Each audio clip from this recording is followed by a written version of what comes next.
বিৰোধী দলপতি হ'বলৈ 22 জন বিধায়ক লাগে খুব সম্ভৱ কংগ্ৰেছ 19 জন জিকিছে গতিকে সাংবিধানিকভাৱে বিৰোধী দলপতি নাথাকিব কিন্তু নিজ নিজ দলপতি থাকিব প্ৰতিটো দলৰে মই যদি অখিল গগৈয়ে মিষ্টেক নকৰিলেহেঁতেন তেতিয়াহ'লে আজি চেয়াৰমেন আলীও তেওঁৰ দলৰ বিধায়ক হ'লহেঁতেন আজি যদি অখিল গগৈয়ে মিষ্টেক নকৰিলেহেঁতেন তেতিয়াহ'লে এইবাৰ ইলেকশ্যনতে তেওঁ এই 19টা কংগ্ৰেছে পোৱা 19টা সিটৰ 4-5টা তেওঁই পালেহেঁতেন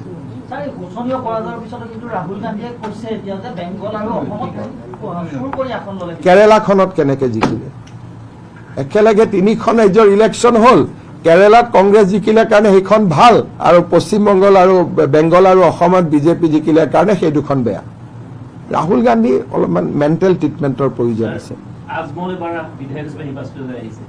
বহুত দিনৰ পৰা আছেই তেওঁ বিধায়ক মাজে মাজে অন এণ্ড অফ হৈ থাকে আগতেও তেওঁ বিধায়ক হৈছে আপোনাৰ আজিকালি বীৰ সিং জৰুৱা বুলি কয় আগত হালমাৰা আছিলে হোজাইৰ পৰা তেওঁ বিধায়ক হৈছিলে গতিকে বিধায়ক তেওঁ হয় কিন্তু তেওঁতো ছেছনত নাহে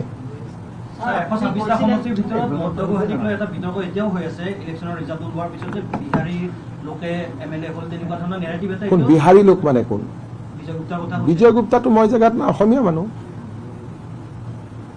তো বিজয় গুপ্তা যদি বিহাৰী হ'ল তেতিয়াহ'লে আমিবোৰোতো কেতিয়াবা কনজৰ পৰা আহিছিলো ভাই আকৌ অসমৰ বহুত মানুহ সীমান্তৰ সিপাৰৰ পৰা আহিছিল মংগোলীয়সকল এটা জেগাৰ পৰা আহিছিল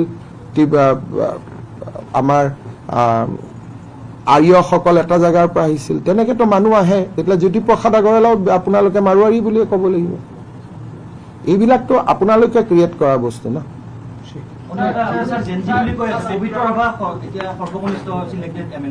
জেনজিটো গোটেইবোৰ আমাৰ লগত আমাৰ যদি একফালৰ পৰা চাই পবিত্ৰ ৰাভা মিলন দাস ৰূপালী লাংথাচা ধীৰাজ গোৱালা চবতো জেনজি আমাৰ পৰাই জিকিছে এইবিলাক আপোনালোকে এটা অদ্ভুত জেনজি সৃষ্টি কৰিছিলে কিন্তু আমাৰ জেনজি এইবিলাকতো ক'ৰ গৰু খোৱা মানুহবিলাকক আপোনালোকে জেনজি পাতি দিছিলে তো আমিতো আমাৰ জেনজিটো আমাৰ ফালৰ কেইটা আপোনালোকে দেখাই নাছিলে পবিত্ৰ ৰাভাৰ নামটো আজি আপুনি ল'লে ভাল পালোঁ ইমান দিনটো আপোনালোকে পবিত্ৰ ৰাভা বুলি মানুহ এজন যে আছিল মানাই নাছিলে কাৰণ বেচেৰা ট্ৰাইবেল ল'ৰা এটা গতিকে সি যে জেনজি হ'ব পাৰে আপোনালোকে ভাবাই নাছিলে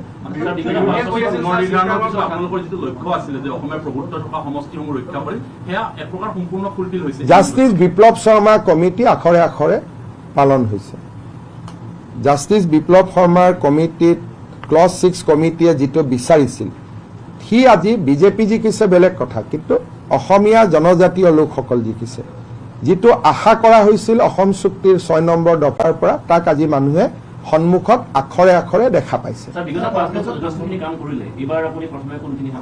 এতিয়া এইবাৰতো বহুত কাম হ'ব নহয় এইবাৰতো কামবিলাক মানুহে দেখা পাব যোৱাবাৰতো আমি আধাৰশিলাহে কৰিছোঁ বা দুই এটা দেখা পাইছোঁ ধৰক ভাস্কৰ বৰ্মা সেতুখনে ততাতয়াকৈ খুলি দিছোঁ বোলে মহাৰাজ পিঠু সেতুখনে ততাতয়াকৈ খুলি দিছোঁ কিন্তু এতিয়াতো 5 বছৰত কিমান কাম দেখা পাব ধুবুৰী ফুলবাৰী ব্ৰিজ কমপ্লিট হ'ব পলাশবাৰী শুৱালকুছি ব্ৰিজ কমপ্লিট হ'ব মাজুলী যোৰহাট ব্ৰিজ কমপ্লিট হ'ব শিলচৰৰ পৰা গুৱাহাটীলৈ 5 ঘণ্টাত অহা ৰাস্তা মুকলি হ'ব কাজিৰঙাৰ ওপৰত সেতু হ'ব আপোনাৰ গহপুৰ নুমলীগড়ৰ মাজত টানেল হ'ব সেমি কণ্ডাক্টৰ ফেক্টৰী ইনোগ্ৰেশ্যন হ'ব ফাৰ্টিলাইজাৰ ফেক্টৰী ইনোগ্ৰেশ্যন হ'ব পাৱাৰ প্লেণ্ট ইনোগ্ৰেশ্যন হ'ব গতিকে এইবাৰতো গোটেই কামবিলাক মানুহে দেখা পাব এই 5 বছৰ হ'ল উদ্বোধনৰ বছৰ যোৱা 5 বছৰ আছিল আধাৰশিলাৰ 5 বছৰ এই 5 বছৰ হ'ব উদ্বোধনৰ 5 বছৰ গতিকে ইমানটো আহোঁতে যাওঁতে মানুহে সেমি কণ্ডাক্টৰটো দেখিছে এতিয়া মানুহে দেখা পাব তাৰ পৰা চিপছ ওলাইছে এতিয়া নাৰেংগী কৰোৱা দলঙৰ আধাৰশিলাহে হৈছে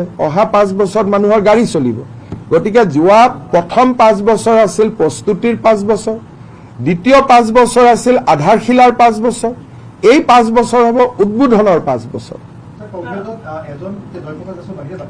তেওঁতো সেইটো চিটতো ভুলতে জিকিলে কাৰণ এইটো চিডুল কাষ্ট ৰিজাৰ্ভ গতিকে নহ'লেতো তাতো সেইটোতো মুছলিম মেজৰিটি চিটেই নহয় এক প্ৰকাৰ নাইতো কোনোতো নাথাকিলে তেওঁ গুচি অহাৰ কথাটো মই চিন্তা কৰা নাই কাৰণ তেওঁৰো অলপমান তেওঁ ৰকিবুল হুছেইনকে নিজৰ দেউতা বুলি কয় গতিকে তেওঁৰ কথাটো ফটক কৰি তেওঁ হিন্দু মুছলমান অসমীয়া কি আছে কেটেগৰীটো চাব লাগিব কাৰণ তেওঁতো মই বহুত কেইখন মিটিঙত দেখিছোঁ যে মোৰ ৰকিবুল হুছেইন দেউতা গতিকে কেনেকৈ ৰখিবলৈ হুছেইন দেউতা হ'ল, গতিকে এইটো জানিব লাগিব নহয়। গতিকে তেওঁ কি হয় সেইটো বুজি পাব লাগিব। আজি মই এইমাত্ৰ খবৰ পাইছোঁ যে আমাৰ ৰাষ্ট্ৰীয় সভাপতি JP নাড্ডা ডাঙৰীয়া, প্ৰাক্তন ৰাষ্ট্ৰীয় সভাপতি JP নাড্ডা আৰু হাৰিয়ানাৰ মুখ্যমন্ত্ৰী নায়ব সিং চাইনি ডাঙৰীয়াক আমাৰ বিধায়িনী দলৰ নেতা নিৰ্বাচনৰ বাবে পৰ্যবেক্ষক হিচাপে নিয়োগ কৰা হৈছে। মই অলপ সময় পিছত নাড্ডাজীৰ লগত কথা পাতিম। তেওঁ যেতিয়া MLA সকলক মাতিব ক'ব আমি মাতি দিম, তাৰ পিছতহে শপত গ্ৰহণৰ কথা আহিব। আৰু আজি নিৰ্বাচনী আয়োগে অফিচিয়েলি ৰিজাল্টটো ঘোষণা কৰাৰ পিছতে মই ৰাজ্যপাল মহোদয়ক সাক্ষাৎ কৰি মোৰ পদত্যাগ পত্ৰখনো দিম, যাতে নতুন চৰকাৰ গঠনৰ যিটো শৃংখলা সেইটো আগবাঢ়িব পাৰে। দেৱব্ৰত শইকীয়া বা আন যিখিনি ক্ৰেডিবল হিন্দু লিডাৰ আছে তেওঁলোক এই 5 বছৰত বিজেপিত আহি যাব। মই যিটো কৈছিলোঁ হাৰি আহিব, হাৰাটোতো হৈ গ'ল, ফলিয়ালে। তাৰমানে মই যিটো ভৱিষ্যতবাণী কৰিছিলোঁ তাৰ দুটা পাৰ্ট আছিল, যে প্ৰথম তেওঁ হাৰিব তাৰপিছত আহিব। হাৰাটোতো মিলি গ'ল, আহাটো নিশ্চয় মিলি যাব। 5 বছৰটো দীঘলীয়া সময়।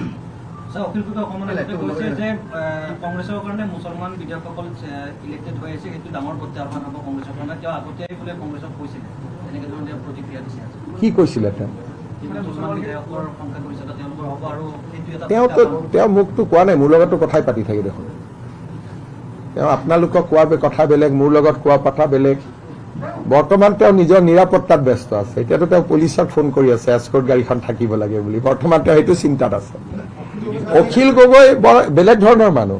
মোৰ আগত তেওঁ বেলেগ কথা পাতে, আপোনালোকৰ আগত বেলেগ কথা পাতে, কংগ্ৰেছৰ ওচৰত বেলেগ কথা পাতে। তেওঁৰ কথাবিলাক একে নহয়, তেওঁ বেলেগ বেলেগ কথা পাতি থাকে। মই নাজানো তেওঁ কিয় এস্কৰ্ট লাগে। আমিতো এস্কৰ্ট পাৰিলে এৰি দিয়াৰ মতলবত থাকো। তেওঁ এতিয়া IGPক SBক ফোন কৰি আছে এস্কৰ্ট। কালিৰ কাৰণেতো মই এস্কৰ্টখন দি দিছিলোঁ। কালি তেওঁ এনেই হুলস্থুল লগাই দিলে যে কৌশল দুৱৰীয়ে তেওঁক মাৰিব বুলি। মাৰিলে নেকি? তেওঁ হেডলাইনত থাকিবৰ কাৰণে কিবা কিবি কথা কৈ থাকে। যোৱাকালি তেওঁ কি পৰিৱেশ কৰি দিছিলে যে তেওঁক মাৰিবই, 3খন চিঠি লিখিলোঁ মই, এইবোৰ কৰি থাকে নাছিল জানো? সৰু ল'ৰাৰ দৰে কিবা এটা কুটকুটাই থাকে। আৰু যেতিয়া একো কাম নাথাকে তেতিয়া তেওঁৰ একদম সন্মানীয় বৃদ্ধা মাতৃগৰাকীক কষ্ট দিয়া আৰম্ভ কৰে। যেতিয়া বেলেগ একো নাথাকে তেতিয়া আমাৰো একে বয়সৰ মা আছে, ইয়াক লৈ আহিব তাত লৈ আহিব, কষ্ট দি থাকে। মোৰ দেখিলে বেয়া লাগে। লাষ্টত যেতিয়া কেইদিনমান একো কাম নাথাকে তেতিয়া সেইটো কামত লাগি যায়। ক'ত এছেম্বলিত তেওঁ কথা কেতিয়া কয়? মইতো আজিলৈকে তেওঁক এছেম্বলিত কথা কোৱা শুনা নাই। আমি ৰাতিপুৱা তেওঁক পীযুষে ফোন কৰি দিয়ে যে দাদা আজি কষ্টত আছো, অলপ অখিলা জমাই থাকিব। তেওঁ জমাই থাকে। মইতো এছেম্বলিত কথা কোৱা তেওঁক কেতিয়াও শুনা নাই। পীযুষে যেনেকে কয় তেওঁ তেনেকে কৰি থাকে। মইতো আজিলৈকে কথা পতা শুনা নাই। ৰাতিপুৱা পীযুষৰ লগত কথা পাতে, আজি বৰ ডাল হৈ থাকিব, আপুনিও জমাব, মুখ্যমন্ত্ৰীয়ে এনেকে ক'ব, তেওঁ তেনেকেই কৰি থাকে। তেওঁতো কোনো চিৰিয়াছ কথা কিবা আজিলৈকে ভাষণ দিছে নেকি? 15 মিনিটৰ ভাষণ এটা আজিলৈকে আপোনালোকে মোক কওক যে ৰাজ্যপালৰ ভাষণ বা বাজেট বক্তৃতাৰ ওপৰত তথ্য বা গোটেইখিনি গোটাই প্ৰমোদ গগৈয়ে যেনেকে, শিৱসাগৰ বিধায়ক কোন আছিল? প্ৰমোদ গগৈ ডাঙৰীয়াই যেনেকে বিধানসভাত ভাষণ দিছিলে তেনেকুৱা আজিলৈকে অখিল গগৈ এটাও ভাষণ দিছে নেকি? ফট কৰি উঠিব, আকৌ হাঁহি দিব, আকৌ ওলাই যাব, আকৌ বহি দিব। তেওঁতো এইবিলাক কৰি থাকে। তেওঁক চাই ভাল লাগে। সেইকাৰণে ময়ো তেওঁৰ সমষ্টিত কেম্পেইন কৰিব যোৱা নাইতো তেওঁৰ এগেইনষ্টত। মই এটা সমষ্টিতে হিন্দু প্ৰধান এটা সমষ্টিতে কেম্পেইন কৰিব যোৱা নাই, সেইটো হ'ল শিৱসাগৰ। কাৰণ বিধানসভাত তেওঁক প্ৰয়োজন আছে, নহ'লে ৰাস্তাত হুলস্থুল কৰি থাকিলেহেঁতেন 5 বছৰ। মই জিকাই আনিবতো নোৱাৰো। ভোটটোতো শিৱসাগৰৰ মানুহে দিছে, ভোট মইতো দিয়া নাই। জিকাইছেতো শিৱসাগৰৰ মানুহে, কিন্তু তেওঁক ভোট দিব নালাগে বুলি ক'বৰ কাৰণে মই শিৱসাগৰ যোৱা নাই। আশীৰ্বাদটোতো দিয়া নাই, কিন্তু যদি ইনডাইৰেক্টলি আৰু, কিন্তু তেওঁক নাথাকিলে ভাল নালাগিলেহেঁতেন। চতুৰ নহয়, ভাল লাগে। তেওঁ ফেচবুক চাব গোটেইখিনি। তেওঁক ভাল লাগে মুঠতে চাই পেলাই। তেওঁ এই 5 বছৰ যদি এছেম্বলিত নাথাকিলেহেঁতেন, এই অমুকত আন্দোলন তমুকত আন্দোলন এইবিলাক কৰি ঘূৰি ফুৰিলেহেঁতেন। এতিয়া এছেম্বলিতে থাকিব, তেওঁ মনত ভাবে তেওঁ এটা এছেম্বলিত বহুত ডাঙৰ ভূমিকা পালন কৰে বুলি। ঠিক আছে, ভাবি থাকিলে হ'ল। তেওঁ এছেম্বলিত থকাটো আমাৰ কাৰণে ভাল, এটা ভালো লাগি থাকে, এণ্টাৰটেইনমেণ্টো হৈ থাকে। আৰু বাহিৰত হুলস্থুল কৰাতকৈ এছেম্বলিতে কৰি থাকক যি কৰে। গতিকে এইটো কাৰণে মন্ত্ৰী হোৱাৰ পৰা আৰু বৈদ্যুৎ বৰদলৈ সেই সময়ত এণ্ট্ৰি মাৰিও তেওঁলোকৰ যিটো সফলতা সেই সফলতাটো আচলতে কেনেধৰণে সম্ভৱ বিজেপিৰ সফলতা এইটো তেওঁলোক যোগদান কৰাৰ সময়তে আপোনালোকে এইবিলাক কৰি আছিলে কোনোবা জয়ন্ত দাস কোনোবা মীৰা বৰঠাকুৰ এইবিলাকতো আপোনালোকৰ খেলা আছিলে কিন্তু মইতো প্ৰথমতে কৈছো যে প্ৰদ্যুৎ বৰদলৈ বহুত ভাল ভোটত জিকিব কাৰণ মানুহে বিজেপিৰ চিম্বলটোত ভোট দিয়ে ব্যক্তিক ভোট নিদিয়ে সেইটো কাৰণে যোৱাবাৰো অমিয় ভূঞা যিমান ভোটত জিকিছিল এইবাৰো ভূপেন বৰাই ছেম টু ছেম ভোটত জিকিছে প্ৰদ্যুৎ বৰদলৈ ভাল ভোটত জিকিছে এইবিলাক বাকী এইবিলাক আপোনালোকৰ জেনজি কোনকি চৌধুৰী ইটো ইটো এইবিলাক চব আপোনালোকৰহে খেলা আছিলে এইটোতো অসমৰ মানুহৰ খেলা নাছিলে এইবিলাকতো আপোনালোকেহে জমাই আছিলে গোটেই ইলেকশ্যন পিৰিয়ডত মানুহেতো মানুহৰ কাম কৰি গৈ আছে যাক য'ত ভোট দিব লাগে মানুহে আগৰ পৰাই জানে মানুহে ভোট দিম বুলি নিশ্চিত ভোট দিছে কিন্তু এই বোলে জেনজি এই বোলে অমুক এই বোলে আপোনালোকে মানে এইবিলাক চব আপোনালোকেহে কৰি আছিলে এইবিলাকতো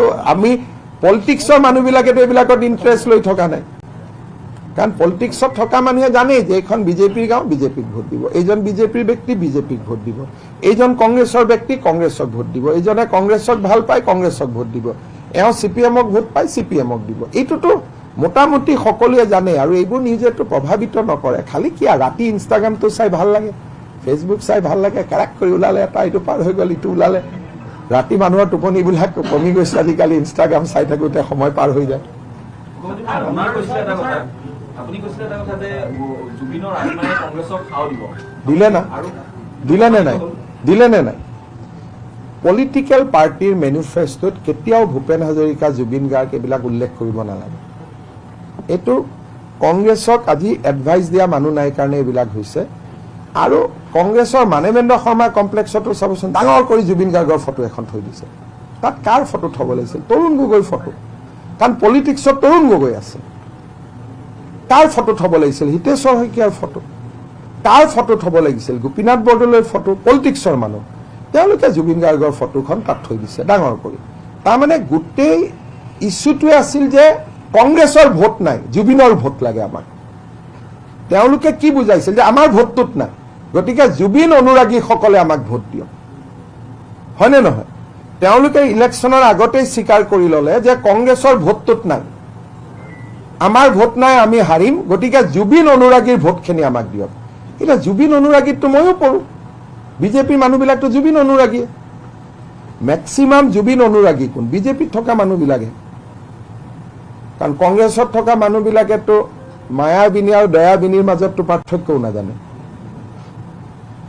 গতিকে কংগ্ৰেছৰ জুবিন অনুৰাগীখিনি হ'ল দয়াবিনী জুবিন অনুৰাগী আৰু বিজেপিৰ জুবিন অনুৰাগীখিনি হ'ল মায়াবিনীৰ জুবিন অনুৰাগী সেইকাৰণে তেওঁলোকে কলেইতো বিজেপিৰ মানুহখিনিয়ে তেওঁলোকক ভোট দি নিদিয়ে তেওঁলোকৰ গোটেই বস্তুটোৱে ভুল আছিলে সেইকাৰণে প্ৰথম দিনাই মই কৈছিলোঁ যে এইটো এটা পাপ হৈ আছে কাৰণ জীৱনকালত কোন কংগ্ৰেছৰ মানুহক আপোনালোকে জুবিন গাৰ্গৰ লগত দেখিছিল এইটোতো একদম এটা নিকৃষ্ট ৰাজনীতি চলি আছে নহয় যে জীয়াই থাকোঁতে জুবিনক গালি পাৰিলোঁ মৰাৰ পিছত আমি জুবিনৰ অনুৰাগী হ'লোঁ এইটোতো এটা বেয়া পলিটিক্স হৈ আছিলে নহয় এইটো আজিৰ পৰা শেষ হওক জুবিনেই কৈ গ'ল পলিটিক্স নকৰিবা বন্ধু তেওঁলোকে পলিটিক্স কৰি আছে সেইকাৰণে জুবিনৰ জেনুইন অনুৰাগীখিনিয়েও এইবাৰ তেওঁলোকক ভোট নিদিলে মোৰ যিটো এছেছমেণ্ট ভুল শুদ্ধ আপোনালোকে জানে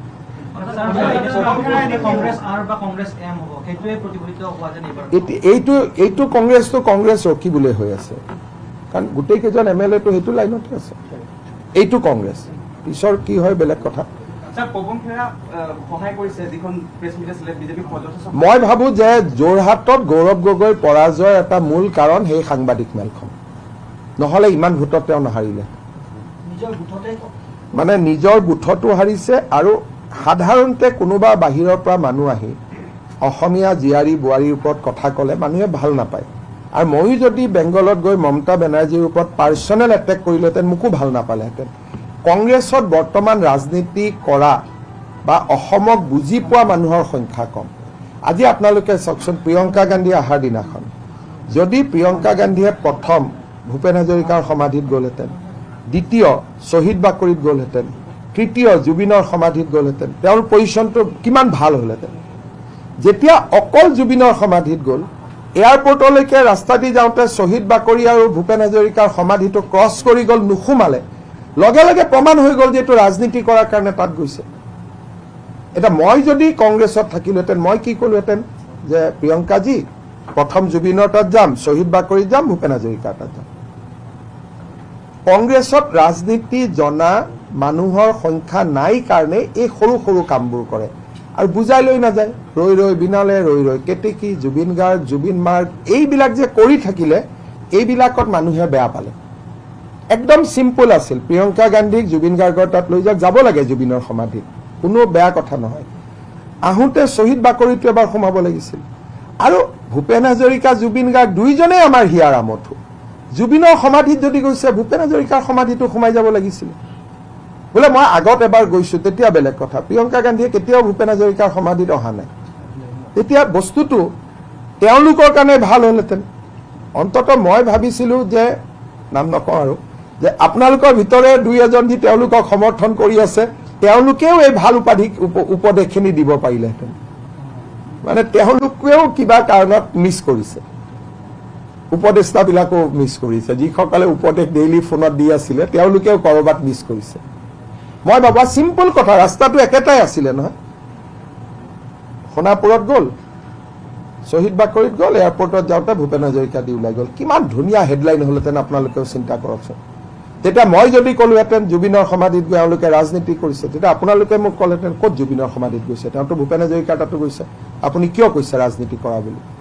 তাৰমানে কংগ্ৰেছক এই সামান্য পৰামৰ্শখিনি, ধৰক মই এতিয়া যদি আমাৰ বিজেপিৰ কোনোবা মুখ্যমন্ত্ৰী শপত ল'ব, মই কি পৰামৰ্শ দিম যে শ্বহীদ বাকৰিত যাব, ভূপেন হাজৰিকাৰ সমাধিত যাব, জুবিন গাৰ্গৰ সমাধিত যাব, যাতে অসমীয়া মানুহে ভাবে যে ইয়াত পলিটিক্স নাই, শ্ৰদ্ধা জনাব আহিছে। গোপীনাথ বৰদলৈৰ সমাধিত যাব, কংগ্ৰেছৰে প্ৰেচিডেণ্ট, ইমান ধুনীয়াকৈ গোপীনাথ বৰদলৈৰ সমাধি হৈছে, কোনোতো নাযায় তাতে। গতিকে মানুহে বুজি পাই গ'ল যে গোটেই পলিটিক্সটো দয়াবিনী পলিটিক্স। সেইকাৰণে আৰু ইয়াত অলপ চলপ আপোনালোকেও ইনস্পায়াৰ কৰি দিয়ে তেওঁলোকক, আপোনালোকেও বহুত সহায় কৰিলে আমাক মিছডাইৰেক্ট কৰাত। আপোনালোকৰো দুই এজনৰ বহুত ভূমিকা আছে, আপোনালোককো ধন্যবাদ জনাইছো। সেইকাৰণে কালি প্ৰতিদিনৰ নামটো লওঁতে মই নমস্কাৰ কৰি লৈছো, অন্যটো এনেকে লওঁ। যোৱাকালি মই দেখিছে মই নমস্কাৰ কৰি লৈছো, তাৰমানে অন্তৰত কৃতজ্ঞতা এটাও আছে যে তেওঁলোকক ভুল ৰাস্তা দেখুৱাত প্ৰতিদিনেও এটা বিশিষ্ট ভূমিকা পালন কৰিছে। সেইকাৰণে যোৱাকালি মই লক্ষ্য কৰিছে নাই জানো, যোৱাকালি মই প্ৰতিদিনৰ নামটো লওঁতে এটা বাবা হয় নহয়, মই নমস্কাৰ এটা দি লৈছো। কাৰণ আমাক জিকোৱাত এটা বহুত ডাঙৰ ভূমিকা প্ৰতিদিন লাভ কৰিছে। শেষৰ ফালে DYও আমাক বহুত সহায় কৰিলে। যেতিয়া ৰিণিকীৰ সেন্দুৰত ধৰি দিলে, সেইটো DY আমাক তেজপুৰ বা এই চিটখিনি জিকোৱাত DYও আমাক বহুত সহায় কৰিছে। কোনোবা চেনেলে ক'ৰবাৰ সেন্দুৰৰ কথা কয় নেকি? এইবিলাকেও আমাক লাভ কৰিছে যিমান পাৰে। বাকীখিনি ঠিকে আছে, কিন্তু যিখিনি মই কিয় জিকিলো পইণ্টছখিনি কৈছো। যদি বাকী দুটা জেগাত গ'লহেঁতেন আমি একোৱে ক'ব নোৱাৰিলোহেঁতেন। তেওঁলোকে যদি 3G নকৈ 3 খিলঞ্জীয়া বুলি ক'লেহেঁতেন, খেলাটো বদলি গ'লহেঁতেন। শব্দৰ কেইটা চাব, শব্দৰ বহুত পাৱাৰ আছে। তেওঁলোকে যদি 3 গগৈ নকৈ ক'লেহেঁতেন 3 খিলঞ্জীয়া, তেতিয়া ই ৱেভ কৰি দিলেহেঁতেন। কিন্তু আপোনালোকেও ভাল পাই গ'ল 3 গগৈ 3 গগৈ, আপোনালোকে এনেকে চলাই দিলে যে সিহঁতে ভাবিলে ইয়াতে মাল আছে। কিন্তু মই যদি কংগ্ৰেছত থাকিলোহেঁতেন মই এডভাইচ দিলোহেঁতেন যে 3 গগৈ নকবি, ক'লে বুঢ়াগোহাঁই বৰগোহাঁই চবেই বেয়া পাব, কলিতা কোচ কলিতা চবেই, কিন্তু 3 খিলঞ্জীয়া কৰি দে, তেতিয়া এই বস্তুটো বহুত পাৱাৰফুল হৈ যাব। তাৰমানে আপোনালোকে বুজি পাইছেনে, মই কংগ্ৰেছত থাকিলে এবাৰ কংগ্ৰেছে চিট বহুত বেছি পালেহেঁতেন। চিম্পল কথা, 3 গগৈ নকৈ, বুজাবতো ঠিকে বুজাইছে, 3 খিলঞ্জীয়া কৰি দিব লাগিছিল। 3 খিলঞ্জীয়া বুলি ক'লে তাত বুঢ়াগোহাঁই সোমাই গ'লহেঁতেন, বৰগোহাঁই সোমাই গ'লহেঁতেন, গগৈও সোমাই গ'লহেঁতেন, কোচ কলিতা চব সোমাই গ'লহেঁতেন। 3G কৰি দিয়াৰ লগে লগে বস্তুটো খুব সংকীৰ্ণ হৈ গ'ল। সেইকাৰণে কেতিয়াবা হাঁহে যেনেকে গাখীৰ আৰু পানী বেলেগ কৰি দিয়ে, তেনেকে সাংবাদিকসকলেও কিবা ক'লে কোনটো ভাল কৈছে কোনটো বেয়া কৈছে এই পাৰ্থক্যটো কৰিবৰ কাৰণে বুজিব লাগে। কাৰণ ৰীল আৰু ইনষ্টাগ্ৰাম দি চলিলেতো ৰাজনীতি হ'ব নেকি? এইটোৱে কথা। কংগ্ৰেছৰ মুভটো ঠিকে আছিল যে লুৰিণজ্যোতি গগৈ, অখিল গগৈ, গৌৰৱ গগৈ পাৱাৰফুল কম্বিনেশ্যন আছিল, কিন্তু তেওঁলোকে প্ৰজেক্ট কৰিব নাজানিলে, 3 গগৈ কৰি পেলালে, 3 খিলঞ্জীয়া কৰিব লাগিছিল, তেতিয়া ই বহুত কাম দিলেহেঁতেন। আৰু এটা প্ৰসংগ যে আপুনি কোৱা বহুকেইটা ভৱিষ্যতবাণীয়ে ফলিয়ালে, কিন্তু এইবাৰ পৱন খেৰৰ পৰৱৰ্তী ঠিকনা অসমৰ জিলাই একদম কাৰণ তেওঁৰ কেছটো যদি আপোনালোকে চাই অভিজিৎ সিংভিয়ে নিজেই কোৰ্টত কৈছে যে ডকুমেণ্টছখিনি কাৰেক্ট নহয়, গতিকে ভুলটোতো স্বীকাৰে কৰি লৈছে। গতিকে তেওঁক চাৰ্জশ্বিট দিয়াৰ পিছত মই ভাবোঁ যে it is a very good case. আৰু আজি মই নকওঁ, কিন্তু এই কেছটোৰ ওপৰতো আমাৰ কিছু ক'বলগীয়া আছে, চৰকাৰে দায়িত্ব লোৱাৰ পিছত ক'ব, কিন্তু আমি কেছটো লজিকেল কনক্লুজনলৈকে আমি লৈ যাম। কাৰণ ইয়াত দুটা কথা আছে, মানুহে মোৰ হাতত সুবিধা আছিলে, ফটাফট কথাখিনি মিছা বুলি প্ৰমাণ কৰিলোঁ, কিন্তু যদি মই প্ৰমাণ কৰিব নোৱাৰিলোহেঁতেন আমিতো ইলেকশ্যনত হাৰি গ'লোঁ। সেইকাৰণে এই বিষয়টো চিৰিয়াছলি আমি লৈছোঁ, যাতে ভৱিষ্যতৰ কোনো ইলেকশ্যনত এনেকুৱা AI মেনুফেকচাৰ কাগজ যাতে ওলাব নোৱাৰে। আজিয়ে ধৰক মই আপোনালোকক কিবা এটা কথা কৈছোঁ, আজিকালিতো ইকুইপমেণ্ট আছে, এটা শব্দ ড্ৰপ কৰি দিলে মই ক'লোঁ বাংলাদেশী মিয়া, আপোনালোকে বাংলাদেশী শব্দটো ড্ৰপ কৰি দিলে, মিনিংটো বেয়া হৈ গ'ল, বেলেগ হৈ গ'ল।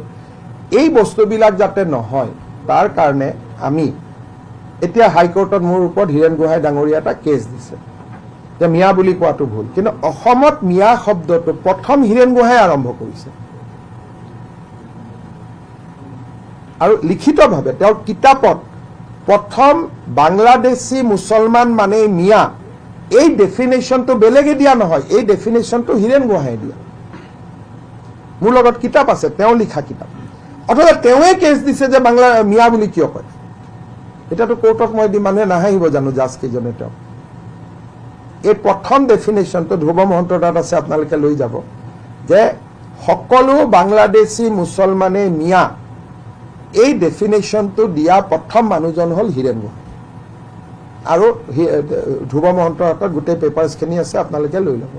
এতিয়া আপোনালোকে চাওক, হীৰেণ গোহাঁই যোৱাকালি লিখিছে যে মই যি জোঁৱাইৰ লগত থাকিবৰ কাৰণে 1 মাহৰ কাৰণে মই গ'লোগৈ বুলি লিখিছেনে প্ৰতিদিনৰ, ধন্যবাদ বাবা, এটা আৰ্টিকল লিখিছে ধুনীয়াকৈ যে মই যি জোঁৱাইৰ লগত লগ পাবৰ কাৰণে মই গ'লোগৈ। ক'ত গ'ল এইটো শব্দ লিখা নাই, আমেৰিকাত গ'লগৈ, তাৰ পৰা বা দিল্লীত, এগৰাকী জীয়েক আমেৰিকা, এগৰাকী জীয়েক তাৰ পৰা দিল্লীত থাকে, তাৰ পৰা এতিয়া লিখিছে যে অসমৰ মানুহে ৰাজপথত নামক, তাৰমানে তেওঁ নানামে বাকীখিনিয়ে নামিব, তেওঁতো দিল্লীতে গুচি গ'লগৈ, তাৰমানে বাকীখিনিয়ে ৰাজপথত নামিব। এতিয়া আজিকালি আপোনালোকে যিটো জেনজিৰ কথা কয়, এই জেনজিবিলাকে এইখিনি বুজি নাপায় নেকি, যে পৰহি লিখিলে যে মই যি জোঁৱাইৰ লগত থাকিব গ'লোগৈ, পিছদিনাখন লিখিলে অসমৰ ৰাইজ জঁপিয়াই পৰক, তাৰমানে মই নজঁপিয়াওঁ বাকীবিলাকে জঁপিয়াব। মানে মানুহৰ বিবেক বুদ্ধিবিলাক, তেওঁলোকে ভাবে যে আমাক ছাৰ মাতে কাৰণে আমাৰ ওপৰত কোনো মানুহে নাচায়, কিন্তু আমি যে ইমানলৈকে পঢ়োঁ এইটোতো তেওঁলোকে বুজি নাপায়, আমি যে ইমানলৈকে আমাৰ ষ্টাডি চলি থাকে, সেই হৈছে কথা। সেইকাৰণে মই ভাবোঁ যে এট দ্য এণ্ড এইবাৰ ইলেকশ্যনত এটাই হ'ল যে মানুহে ফেচবুক ইনষ্টাগ্ৰাম চাই ভোট নিদিয়ে, মানুহে যোন মানুহ ৰাইজৰ লগত লাগি থাকে, কাম কৰি থাকে, গ্ৰাছৰুটত থাকে, তাকেই ভোট দিয়ে। সেইকাৰণে যিসকলে হাৰিছে ইলেকশ্যনত তেওঁলোকে এটাই কথা বুজিব লাগে যে অহা 5 বছৰ আমি ৰাইজৰ মাজত থাকিম, আমি জিকিম, ফেচবুকত থাকিলে আমি হাৰিম। ফেচবুকত আজি লিখা হৈছিলে, হীৰেণ গোহাঁই লিখিছে যে এই নিৰ্বাচনী ফলাফল গ্ৰহণ কৰিব নালাগে, তেওঁ আকৌ যি জোঁৱাইৰ ঘৰৰ পৰা লিখিছে, সেইটো কেমটো মই ইমান দেৰি বুজাই আছোঁ। আগদিনাখন তেওঁ ফেচবুকত লিখিছে যে 1 মাহৰ কাৰণে মই যি জোঁৱাইৰ তাত থাকিব গ'লোগৈ, আৰু আজি লিখিছে যে এই ফলাফলটো ভুল, ৰাইজ ৰাজপথত নামক, তাৰমানে তেওঁ নানামে, আপুনি নামিব লাগিব। কোনে নামিব কওকচোন?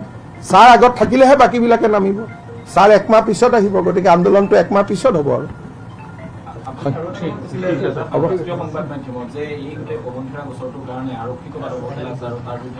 আৰক্ষীক সুধিব লাগিব, কাৰণ 12 বজাত ৰাতিপুৱা 6টাতহে তেওঁ গ'ল, ৰাতিটোতো ইয়াতে আছিলে, গতিকে কথাখিনি সোধপোছ কৰিব লাগিব। কিয় নচলিব? চব যি ইলেকশ্যন মিটিঙত কৈছোঁ 2 লাখ চাকৰি হ'ব, উচ্ছেদ চলিব, চব যিমানখিনি কৈছোঁ, কোনো কথা মিছ নহয়। হা, ৰাজীৱ ভৱনৰ লাইটখিনি জ্বলি আছে, নলগালে। একচুৱেলি তেওঁলোকৰ প্লেনটো আপোনালোকে পুৰাটো কালি মই কৈছোঁ, তেওঁলোকৰ প্লেনটো আছিলে যে কংগ্ৰেছ জিকিব 45ৰ পৰা 50, কিবা নিউজ লাইভৰ এক্সিট পোলত বোলে 50-50 কৰি দিছিলে, গতিকে এইটো মোৰেই পোল বুলি ভাবি তেওঁলোকে ধৰি ল'লে যে এইটো, মইতো জাপানত আছোঁ, মই দেখাও নাই এইবিলাক, নিউজ লাইভৰ কিবা 50-50 তেওঁলোকে ভাবিলে এইটো জৰুৰ CM নিজে দিয়া, সেই বুলি ভাবি তেওঁলোকে ধৰিলে যে 45ৰ পৰা 50 হ'ব। লগে লগে DK শিৱকুমাৰক মাতি আনিলে।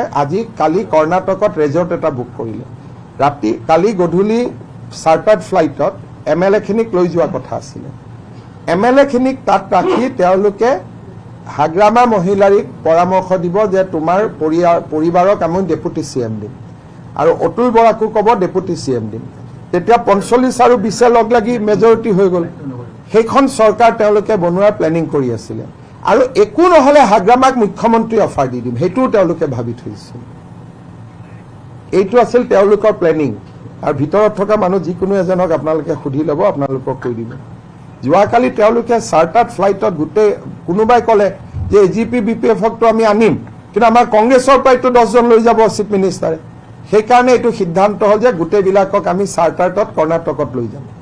আৰু সেই ভাবিয়ে তেওঁলোকে লাইট আনিছিলে যে আমাৰ 45ৰ পৰা কিবা নিউজ লাইভে 50-50 দিছে, জিকা ইমান দিছে, ইমান মিলি আমাৰ 45ৰ পৰা 50 হ'ব আৰু বাকীখিনি হাগ্ৰামা আৰু AGPৰ পৰা আহিব। সেইকাৰণে লাইট আগতে উৎপাত কৰা নাছিলে। এই নিউজ লাইভৰ এক্সিট পোলৰ পিছতহে তেওঁলোকে জিকিম বুলি ভাবি উৎপাত আৰম্ভ কৰিছিলে। এনেকুৱা ৰাজনীতি হয় নেকি আপোনালোকে কওকচোন? এইবিলাক ইমান তেওঁলোকে এইবিলাক কথা ভাবি থাকে। কালি এগৰাকী জেনজি মৰিয়নিত উঠিছিল, মই তেওঁ এটা ৰিল চাই আছিলোঁ। কালি কৈছে মোক এক্সিট পোলত 50-50 দিছে, তাৰমানে শত্ৰুপক্ষৰে যেতিয়া 50-50 দিছে তাৰমানে মই জিকাটো নিশ্চিত। এতিয়া আপুনি কি ক'ব কওকচোন? এইটোতো কোনো জেনজি ৰিফ্লেকশ্যন নহয়। আকৌ সেই ভদ্ৰ মহিলাগৰাকী বোলে কলেজৰ প্ৰফেচাৰ আছিল। যদি কলেজৰ প্ৰফেচাৰৰ মেৰিট বা তেওঁৰ আণ্ডাৰষ্টেণ্ডিং ইমানটো হয়, কেনেকে হ'ব কওকচোন? কোনোবাই টিভিৰ এক্সিট পোল বিশ্বাস কৰে নেকি? গতিকে কৰি থাকিলে যোৱা 6 মাহ।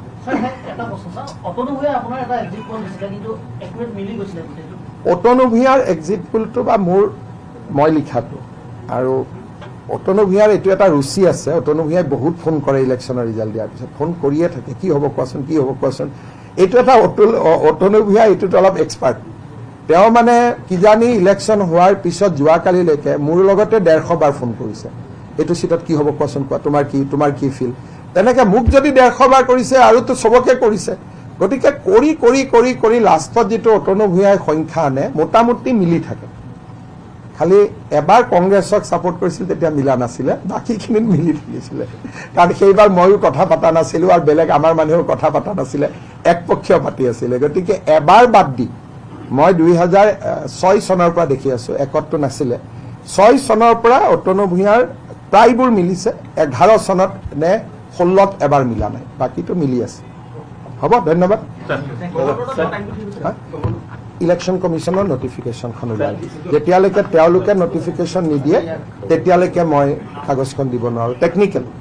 সেইকাৰণে মই কাপোৰ পিন্ধিয়ে আছোঁ, যেতিয়াই খবৰ পাওঁ তেতিয়াই দৌৰ মাৰিম। आपको पिटाई को विदा कर देता हूँ। 3 ही क्वेश्चन करेगा, चला जाए। आप लोग खाली बाहर बहुत मालूम दुनिया